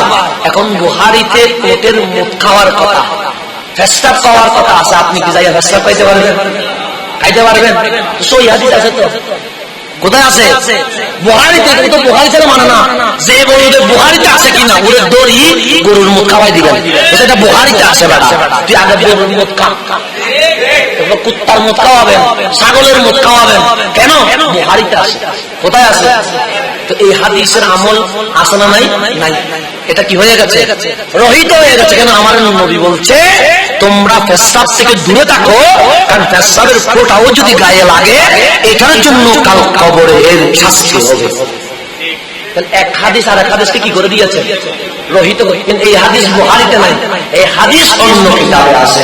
তো এখন এত বাংলা বুখারী, এখানে লেখা আছে নবীজি তাদেরকে চিকিৎসার জন্য কি খাওয়াই দিছে? উটের পেশাব খাওয়াই দিছে। এখন যদি আপনারা কেউ বলে বুখারীতে না থাকলে মানবো না, ধরবেন দরিয়াকে গরুর মুখ, ছাগলের মুখ, কুত্তার মুখ সবগুলো খাওয়াইয়া বলবেন এখন আয় তোরা বুখারীর দলিল দিব। কিসের দলিল দিব? বুখারী। এখন এগুলাকে কিভাবে বুঝাবেন? কিভাবে বুঝাইলে বুঝবে আমাকে বলেন। সেই জন্য বিশেষ দ্রষ্টব্য করতে হবে। কি করতে হবে? তো আজকে বিশেষ দ্রষ্টব্য, সকল মাহফিলের জামানত আমি। জামানতকে আমি। এখন আসলে সামনের দিকে আসি।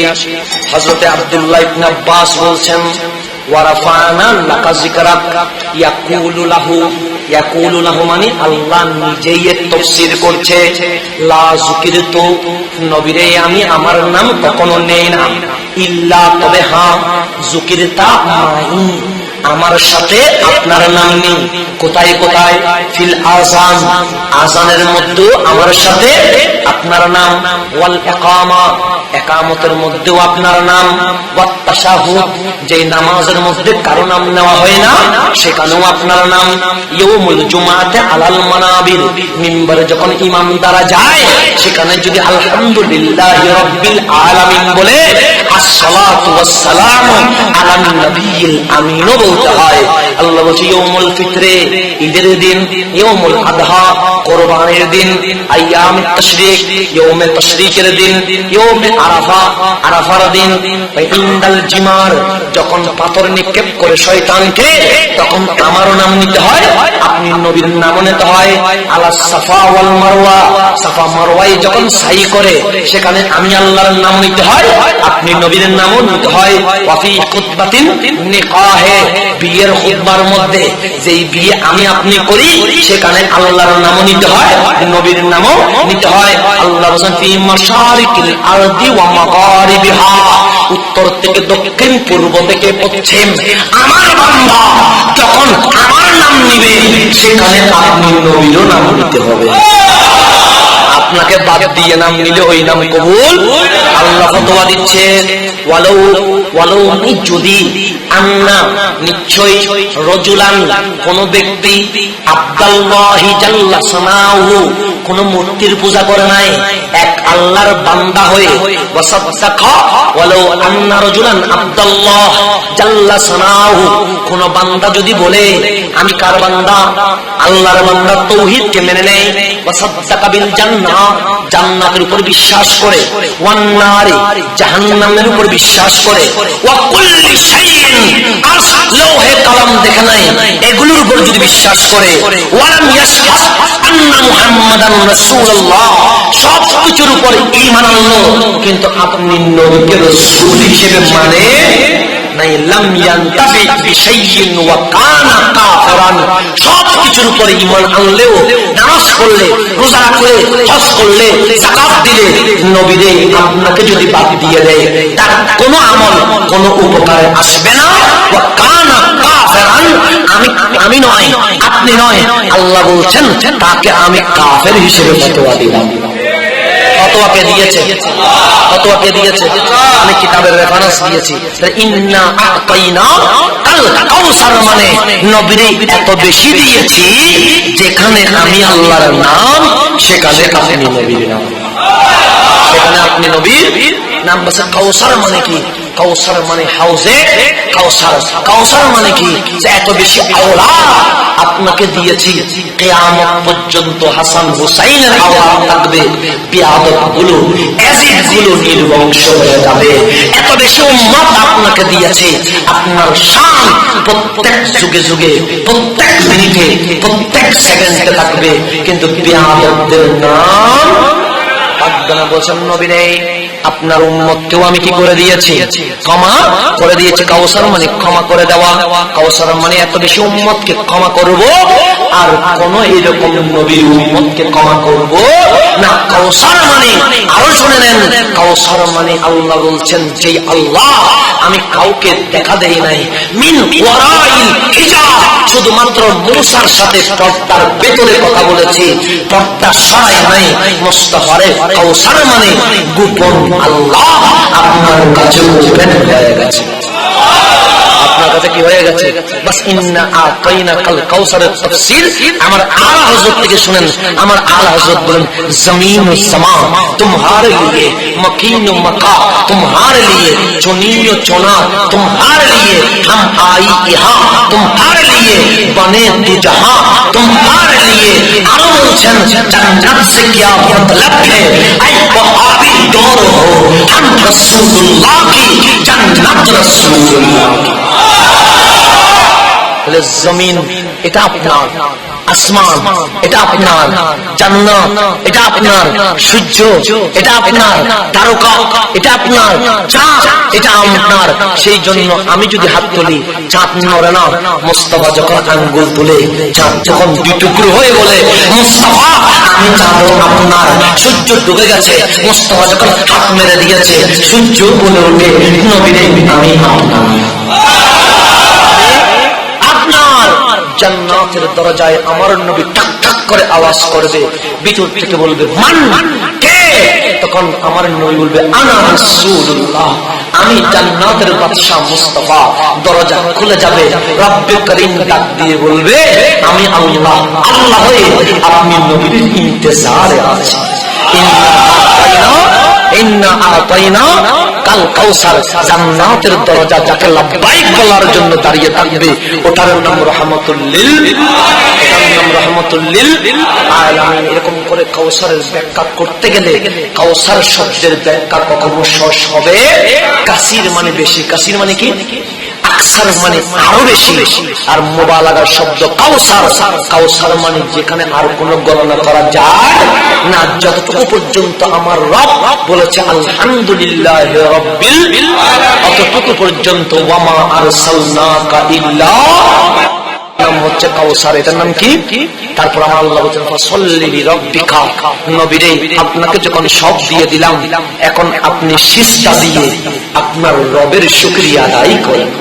ফাসাল্লি লিরাব্বিকা ওয়ানহার, এবং কুরবানি করেন। এই ফাসাল্লি লিরাব্বিকা এটা যদি আগামীবার আসে এটার তাফসীর করব। ইন্না শানিয়াকা হুয়াল আবতার, মুস্তাফা আমি আপনাকে সব দিয়ে দিলাম, আপনি ওদের কানে কথায় কান দিয়েন না, আপনি আমার জিকির করেন। যে এবার বেয়াদবি করছে তাদের অ্যাকশনের দায়িত্ব আমি আল্লাহ নিয়ে নিয়েছি। তাহলে বেয়াদবদের অ্যাকশনের দায়িত্ব কার? আল্লাহ। সেই জন্য ইস্তাগফার রাসূল বেয়াদব রাসূলের প্রতি দুই হাত জোর দিয়ে বলি তুমি ইয়াজিদি হয়ো না, তুমি হুসাইনি হয়ে যাও। তুমি কি হয়ো না ইয়াজিদি, তুমি কি হয়ে যাও? হুসাইনি হয়ে যাও। তুমি জঙ্গি হয়ো না, তুমি দেশপ্রেমিক হয়ে যাও। তুমি সন্ত্রাস হয়ো না, তুমি দেশের জন্য একজন সেবক হয়ে যাও। এটাই ইন্না আতাইনা কাল কাউসার, সূরা কাউসারের শিক্ষা। আল্লাহ যেন আমাদেরকে হুসাইন হিসেবে কবুল করে, আমিন। মসজিদের খতিব মহোদয় আছে, ওনারা বাকি মাহফিল সারিয়ে নেবেন। আমি এখানেই শেষ করছি। আপনারা যদি আমার কথা, কাজে, আচার আচরণে কোন প্রকার কষ্ট পেয়ে থাকেন, আমি কাউকে কষ্ট দিতে আসিনি, আমি দয়াল নবীর সঙ্গে কানেকশন করানোর জন্য এসেছি। সেই জন্য আপনি আমি সবাই হুসাইনি যেন হয়ে যায়, এটাই আমার ডাক। আল্লাহ তাবারক ওয়া তাআলা আমাদেরকে কবুল করুক, আমিন। আসসালামু আলাইকুম ওয়া রাহমাতুল্লাহি ওয়া বারাকাতুহু।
মসজিদে 100 বছর পূর্তি অনুষ্ঠান উপলক্ষে আয়োজিত আজকের এই মাহফিল এমন এক মর্যাদাপূর্ণ মাহফিল, এমন একটি সম্মানের মাহফিল, এমন একটি গুণের মাহফিল, সওয়াবের মাহফিল। এই মাহফিল আমরা আহলে বায়াতকে, ইসলামের সর্বোচ্চ ত্যাগ সৃষ্টিকারী আহলে বায়াতের সম্মান বর্ণনার মধ্য দিয়ে আজকে 100 বছর উচ্চ অনুষ্ঠান করতে যাচ্ছি। যারা এই অনুষ্ঠান আয়োজন করেছেন আমি তাদেরকে ধন্যবাদ জানাচ্ছি। এতক্ষণ ধরে বক্তব্য রাখলেন আমাদের অত্যন্ত সুপরিচিত অসংখ্য যুবকের আয়োজন, বর্তমান প্রজন্মের নতুন ইসলামের একজন আহলে সুন্নাত ওয়াল জামাতের একজন সৈনিক বলা যায়, নির্ভীক শিক্ষিত সৈনিক, এবং তিনি কোরআন এবং হাদিসের আলোকে এতক্ষণ ধরে বক্তব্য রাখার পরে আমার মতো একজন নারায়ণ মানুষ এখানে দাঁড়িয়ে কথা বলা আদৌ শোভা পায় না। তারপরও হয়তো আমি দাঁড়িয়েছি আজকের আমার এই মাহফিলের উচিলায় আল্লাহ যেন আমাদের সবাইকে কবুল করেন। আমি আসছি এখানে হাজিরা দেওয়ার জন্য, আমি হাজিরা দিয়েছি। একটি সময় ছিল আধারে দেখে আমার কিন্তু অনেক সুবিধা কথা বলছে, আধারের নাম শুনলে কিন্তু আমি শুনে যাব। আমি কোনো আধারের কোনো বক্তব্য শুনতাম না, কাছেও দেখতাম না। আমি মনে করতাম আধারে মানে ওইটা মশা নেওয়ালা, সব খাওয়া নেওয়ালা, সাথে কথা বলবে, ইন্টেকার কথা বলবে। আমার মনে ছিল আধার বিশ্ববিদ্যালয় থেকে যারা পাশ করে এসে হয়তো ওইখানে এগুলো চর্চা হয় বেশি। আমাদের সমাজে কিন্তু দেখা যায় কয়েকদিন মক্কামুখী নেতাকে আত্মবিরামে বসবাস করে যায়, অথবা মধ্যপ্রাচ্যের কোনো দেশে আসা ওইখানে কয়েকদিন গেছে একটা বড় তোরা কি করিস ইয়ে নাই চলে যাবো ইয়ে নাই ইসলাম ধর্ম থেকে আছে ইয়ে নাই বেড়া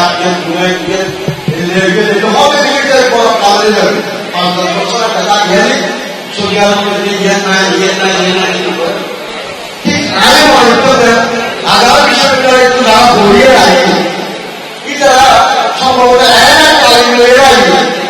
আমি কি বলতে পারবো না, বিশ্ববিদ্যালয় ওই তথাকথিত মিজানুর রহমান আজহারি ওনার কয়েকটা বক্তব্য ওনার অনুষ্ঠানে আমাদের ওনার অনেক সুন্দর সুন্দর কথা বলে।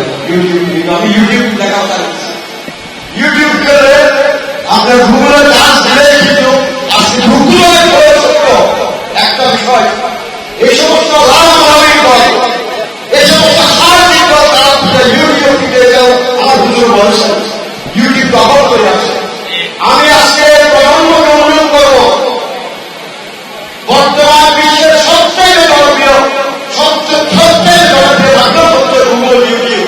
এগুলো প্রস্বীকার করার কোন সুযোগ নাই, কিন্তু বেশি বেশি তারা সুনিয়মের খ্যাতমত করেন, তারা সুনিয়মকে লালন করেন, বুকে লালন করেন।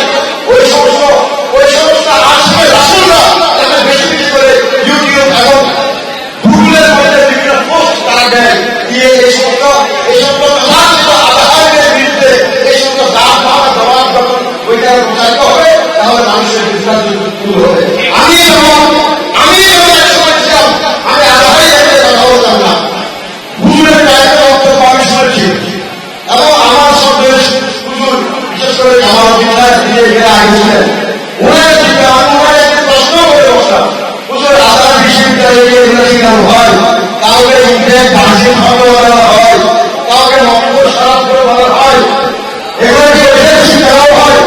উনি আমাকে বুঝিয়ে দিলেন এবং বুঝিয়ে দেওয়ার পরে একদিন হুজুরের সাথে আমার দেখা হয়ে গেল। আমাদের মহম্মদের কত বছরে আমি ওনার বক্তব্য শুনে এত গঠনমূলক বক্তব্য, এত সুন্দর হবে আধুনিক সমাজকে এনে আমাদের ইসলামকে আধুনিক সমাজের সাথে তাল মিলিয়ে কিভাবে মানুষকে বোঝাতে হয়, কোরআন এবং সুন্নাহ সহি জায়গাকে এই ব্যাখ্যা আমি এখন কোরআন বক্তব্য দেখলাম। আমি দোয়া করছি আজকে এই মাহফিলে আল্লাহ আমাকে হায়াত দ্বারা শুরু ওনাকে আরো বেশি করে ইসলামের খ্যাতমত করার সুযোগ দান করুন। আমি আল্লাহ এই মাহফিলের সবাই বলবেন আমিন। সময় খুবই সংক্ষিপ্ত, অনেক কথা বলা ছিল এখানে। একটা বিষয়, আল্লাহ যতগুলো আছে আমার হুজুরে ভালো করবেন, আমি কোনো আরেকটা আমি কোনো শিক্ষিত মানুষ না, আমি লেখাপড়া তেমন জানি না, আমি একটু সময় সেটা কথাবার্তা বলে তাও হুজুরকে হুজুর পেছনে শুনে যেগুলো আছে রোজা নামাজ হজ যাকাত সবচাইতে বড় একটা বর্তমান বিষয় হচ্ছে দুই মুসলমানের মধ্যে, দুই ভাইয়ের মধ্যে ঝগড়াটা মিশিয়ে দাও।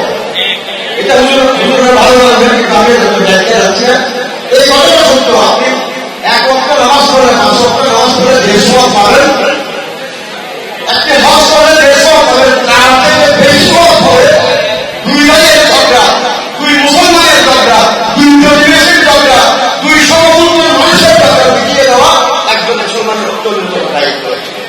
আজকে আপনাদের সেখানে এসে ঘুরে দেওয়া আছে এই মসজিদ নিয়ে, এই মসজিদ নিয়ে দুটি পক্ষ অনেক দূর পর্যন্ত ঝগড়া ছিল।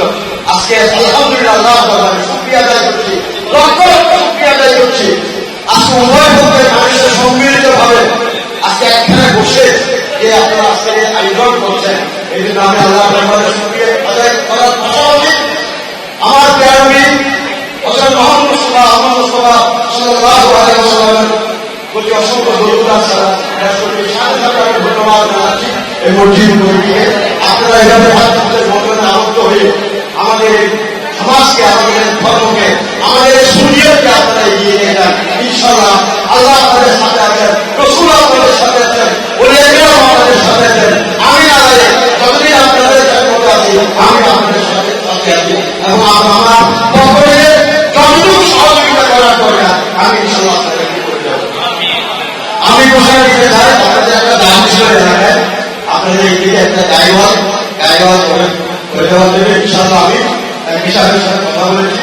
এই মসজিদকে রক্ষা করার জন্য মসজিদ অবস্থাকে রক্ষা করার জন্য এখানে যত টাকা লাগে ইনশাআল্লাহ আগামী শীত মৌসুমের মধ্যে এই ব্যবস্থাটা হবে। এই